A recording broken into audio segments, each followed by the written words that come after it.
Hey guys, welcome to today's 1/6 Galaxies video. Today we are going to be taking a look at MMS 649, that being the Geonosis Battle Droid 20th Anniversary edition from Episode 2, Attack of the Clones. So we're not going to spend too much time on the front, but you can see that there is a nice image of the figure there. Coming down we have our various logos, that one of them being the 20th Anniversary. Then of course it does tell us that it's MMS 649 Battle Droid with the information there. And then now, as with any of the anniversary figures that we've gotten, this is just a slip cover, so that removes. And then we have our vintage style box on the inside, which looks like this. So we can of course see the 20th anniversary logo there. We get a nice window there. We get another look at our figure. This time it does still obviously say Battle Droid Geonosis 1/6 scale collectible figure. We get our Star Wars Attack of the Clones there. Then we have that sticker telling us it is the 20th anniversary with the various logos. Coming around to the side, this is just like Attack of the Clones art. So Star Wars, the back of it does show off the figure again, this time with his blaster. We've got all our warning logos and everything there, and then we get the figure again on the side. And then there's a little bit of a spill there, which I'll leave the camera there for if you want to pause that and read it. So yeah, that is our box. I really do like getting the anniversary boxes. I think they're quite neat. So this one, of course, going along with the Clone Trooper and the Clone Pilot, and then later we will get our Mace Windu, etc. And of course there's also the R2. Alright, getting into our accessories. Now this guy is pretty bare bones, but as per usual I don't know what you would expect a Battle Droid to come with. He does have his blaster there, which is very nicely detailed. Very nicely painted, as you would expect it to be. He does come with the standard droid backpack, so you can see it is very nicely painted and weathered. This plastic clip does pull out if you don't like it. These do move up and down. That's how it attaches to the figure.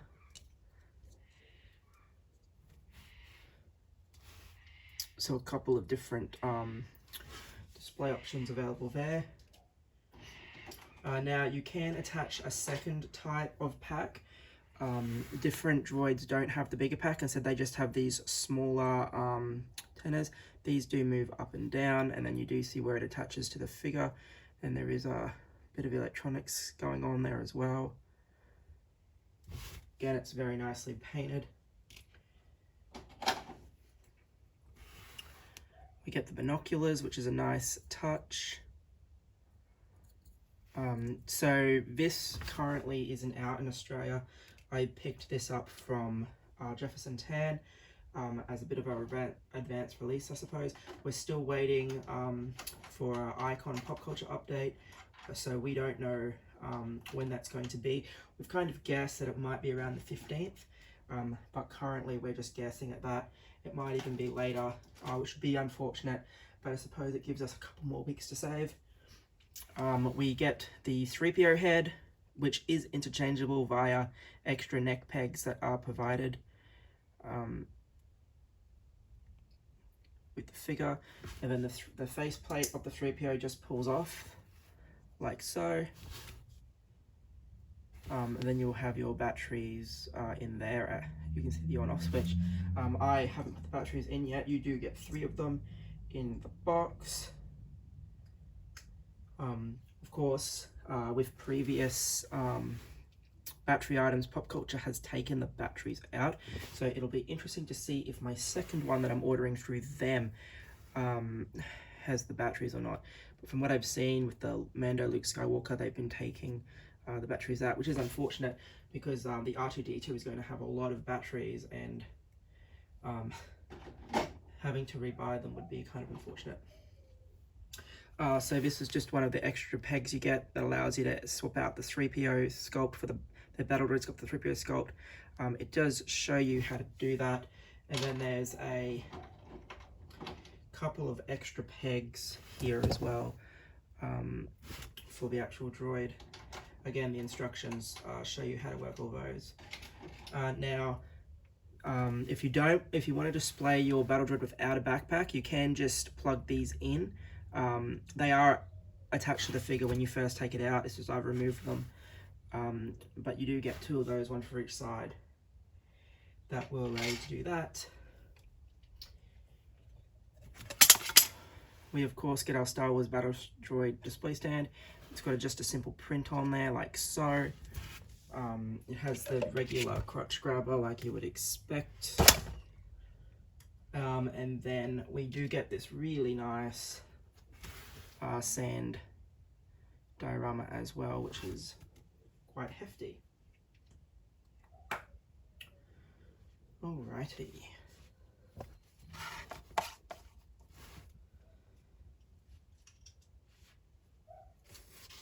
Just bringing the Battle Droid itself out.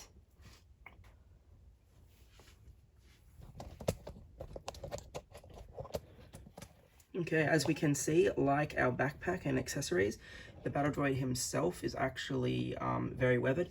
Now, if you haven't owned the sideshow versions of the Battle Droids in the past, I would just probably give you advice to be extremely careful with this. I've seen that a lot of people that got these directly from Hong Kong and got the premium pricing to get them early have kind of broken the arms, especially around here, because the arms are quite stiff straight out of the box. But if you know where the actual joint is and you're gentle, even though it's stiff, you shouldn't have any problems with it, and you should get away with it. I'll show you where the joint is in a sec, but as you can see, this guy is really dusty, really weathered, which is really quite nice. Now, the cap on the shoulder lifts up. And you can see that there is that joint there that allows you to move the arm up and down. That's not where the actual joint to move the arms up and down is. It's actually this circular bit, and you just want to apply just a little bit of pressure. You can see the whole thing rotates there, and there is a rotation there. You can put the cap down, but you really do want to have the cap up when you're rotating it, so it doesn't get caught and doesn't add to that initial stiffness straight out of the box. Now, they are a little bit tricky to stand on their own without the stand. The original sideshow versions did not come with a stand, and it was always a bit of a nightmare to get them to stand off the stand. But as you can see, we've managed it there.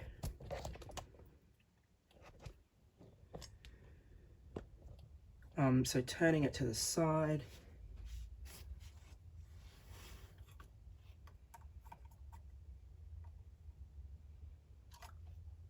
And sorry guys, as I said, it's really hard to balance him off the stand. Can see some of that detail on the arms as well. Really, really very nice. You can see all the joints in the fingers there. So basically, wherever there's a bit of silver, there's a little bit of a joint there.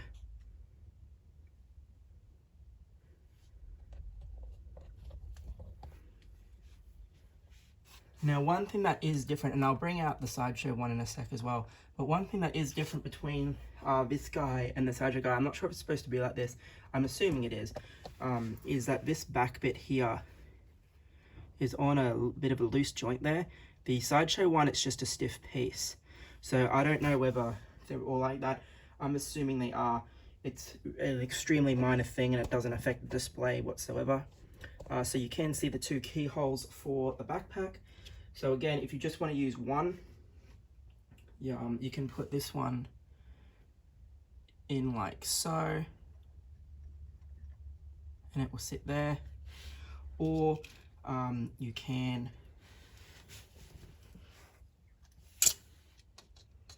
line up the plugs, push it in, and of course you have the backpack.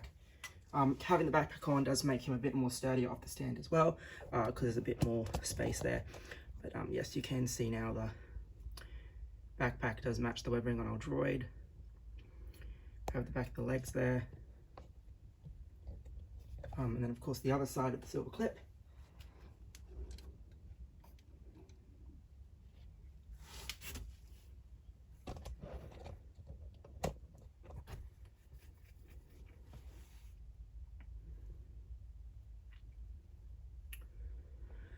So yeah, there is a fair bit of articulation on this guy. You can actually fold them up as if they're in the droid carrier, and again the instructions do tell you to do that. The original Sideshow ones did come actually packaged in that position, and all you had to do to, once you open them, was to unfold them, which was a nice touch. I probably won't fold them down, I just don't really ever see the point of it, but it is cool to know that they can do it. Suppose it's just personal preference as to if you do that or not. So I will just zoom it out just a tiny bit, and we'll bring over the Sideshow one just so you can see.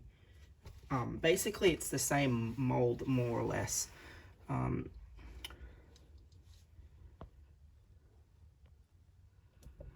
So you can see that the Sideshow one is significantly darker, probably because the paint apps back when these guys were released weren't as far along as what the Hot Toys are now. But you can see that the sculpting is very similar. Some pieces are a tiny bit smaller. The Sideshow ones don't really have anywhere for you to put the blaster, I don't think.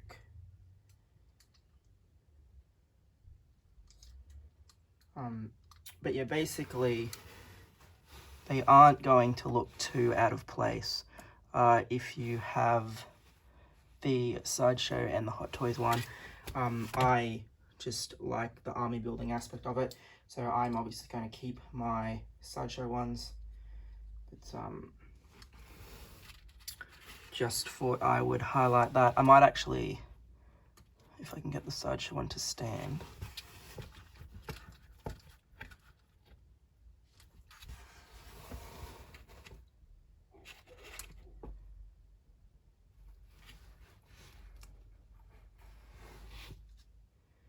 Just see if I can get them side by side.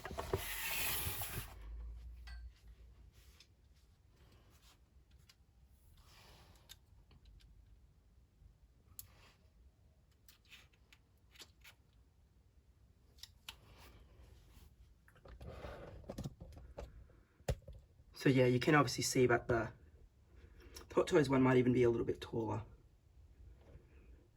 But yeah, you can see that the Hot Toys one definitely has the better paint job, and is slightly more stable on his feet, which is really nothing new. But nonetheless, I just think it's cool to have different options and different displays.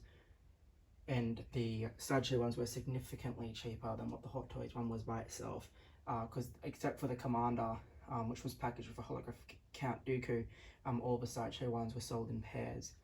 So I've got all 3 pairs of those. Anyway guys, this has been a pretty quick look at the 20th anniversary Geonosis Battle Droid from Hot Toys. Hopefully you enjoyed it. As I said, it's not currently out at Pop Culture, and I would once again like to thank Jefferson for allowing me to purchase this from him. He does put up different stocks now and again, and if I see some good deals before they're gone, I will share them with the group. So if you haven't already joined the group and you're just someone that goes through the YouTube channels, I would definitely encourage you to join the group, because that way you can see some deals and you might even get some figures before Pop Culture does. Anyway guys, thanks for watching. We'll have another video soon.